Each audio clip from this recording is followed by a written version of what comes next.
আপনারা যে আব্বাস নৌকা উঠছেন, এই আব্বাস নৌকা কলা ফুটা হয়ে গিয়েছে। সকালবেলা উঠে আল্লাহর নাম নিয়েই চাঁদাবাজি শুরু করে, খালি উল্টাপাল্টা কথা কয়, মানে পায়ে পাড়া দিয়ে ঝগড়া করতে চায়। মির্জা আব্বাস ভাইয়ের আজকে বিবাহ বার্ষিকী, আমি সহ্য করতে পারছি না। আমাদেরকে কিছু বললে বলে ছোট বাচ্চা, বেয়াদব। তো আপনি কত বড় হয়েছেন, 15 বছর তো খুঁজে পাওয়া যায় নাই। যা খুশি তাই কও গিয়া, আমি কোনো কথা কমু না, ঠিক আছে। আজকে যদি আসনে না দাঁড়ায় তো আমি তারপরেও হলো ওনার এগুলো নিয়ে বলতাম। উনি তো ঢাকার একটা গ্যাংস্টার।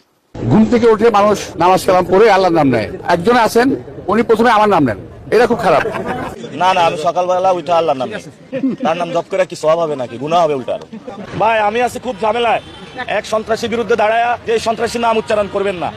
এই কার কথা বলতেছো? নামটা বসে বলো, কার কথা বলতেছো? উনি জোর করে ভোট চাচ্ছে। পয়সা যদি লাগে আমাদেরকে বল, আমরা চাঁদা দিলে দিব না, অসুবিধা নেই তো।